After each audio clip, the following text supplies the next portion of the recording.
राजावाड़ी अस्पताल की गैर जिम्मेदारी। घाटकोपर के राजावाड़ी अस्पताल की छवि वहां के आसपास के लोगों में लगातार बिगड़ती जा रही है। अगर आसपास के लोगों से राजावाड़ी अस्पताल के बारे में पूछा जाए तो सबसे पहले कहा जाएगा कि वहां का स्टाफ गैर जिम्मेदार है। ऐसा क्यों है, ये आप खुद ही सुन लीजिए। ये हैं सोनी गुप्ता, जो संघर्ष नगर चांदीवली में रहती हैं। सोनी अपनी 3 बहनों और एक भाई में सबसे बड़ी हैं। माँ बाप के मरने के बाद बड़ी बहन की जिम्मेदारी निभाने के लिए वो दूसरे घरों में काम करती हैं। अचानक जब वो बीमार पड़ गईं तो घर का चलना मुश्किल हो गया। 1 हफ्ते तक उन्होंने पास के डॉक्टर को दिखाया, लेकिन तबीयत ठीक नहीं हुई। डॉक्टर ने उसके फेफड़े में पानी बताया। अपनी गरीबी को देखते हुए वो राजावाड़ी म्युनिसिपल हॉस्पिटल आ गईं। यहां एक्सरे किया गया तो फेफड़े में पानी निकला। दवाई और ऐसा खाली इंग्लिश से दे रही थी बस। एक्सरे में भी उसमें भी बताया पानी, तो उसके बाद वो करने को बोले सोनोग्राफी। पहले तो सोनोग्राफी करने के लिए अस्पताल का स्टाफ आनाकानी कर रहा था। सोनी की छोटी बहन ने इसकी शिकायत प्रेस 9 रिपोर्टर सैयद जावेद से की। जावेद के दबाव डालने पर सोनोग्राफी की गई, लेकिन उसमें कहा गया कि फेफड़े में पानी नहीं है। रिपोर्ट के बाद सोनी से स्टाफ ने कहा कि जब तुम्हें कुछ नहीं निकला तो तुम डिस्चार्ज ले लो। लेकिन दूसरी तरफ सोनी की तकलीफ कम नहीं हुई, उसे रह रहकर दर्द होता रहा।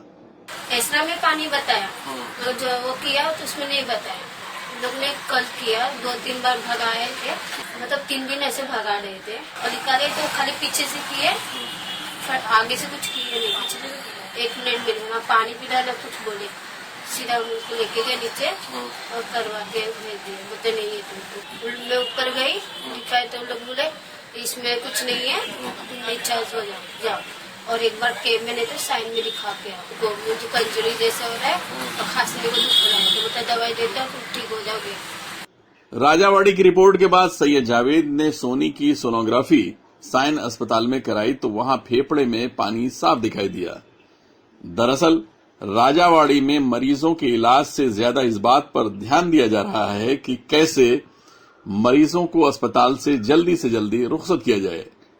ऐसे में गरीब और मजबूरों का इलाज कैसे होता है, ये आप सोनी और उसकी छोटी बहन की शिकायत से समझ सकते हैं। परिवार में जैसे कि बड़ा तो कोई है नहीं। मेरे पिताजी 2002 में ही ऑफ हो गए, फिर मम्मी को 2010 में चली गई, तो बड़ी यही है जो है काम यही करती है। हम तीनों बहन घर पे ही रहते हैं। हमसे छोटी बहन 2, एक मैं हूँ, एक छोटी घर पे एक छोटा भाई है। फिर उसका पढ़ाई लिखाई इसकी कमाई पे ही होता है। फिर ये बीमार हो गई तो राजावाड़ी में सोचे सरकारी कम भी पैसा नहीं लगेगा, इलाज भी अच्छे से हो जाएगा।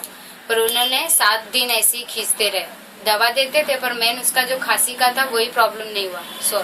पानी का जो बोले थे, हमसे जो हुआ है वो लोगों और भी जो लोग हैं उनके साथ ना हो, जिनसे अच्छे से उनका इलाज हो जाए। राजावाड़ी के अंदर की कहानी अगर आपको मालूम करनी हो तो आप अपने किसी करीबी को वहां के जनरल वार्ड में भर्ती करा दीजिए।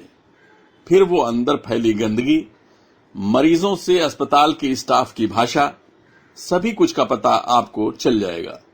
इसमें आई सोनी गुप्ता, इनको राजावाड़ी रुग्णालय के अंदर इलाज के लिए गए थे और वहां पे उनका सही से इलाज नहीं हुआ। डॉक्टरों की अलगर्जीपना और जिस तरह से सोनी का और उनकी बहन का कहना है, उसको देखते हुए ऐसा लगता है कि राजावाड़ी हॉस्पिटल मरीजों के लिए नहीं बल्कि वो परेशान करने का अड्डा बन चुका है। इसके लिए प्रशासन को जागरूक होना चाहिए कि राजावाड़ी में लोगों का सही से इलाज हो सके। कैमरामैन रमजान मंसूरी के साथ सैयद जावेद, प्रेस 9।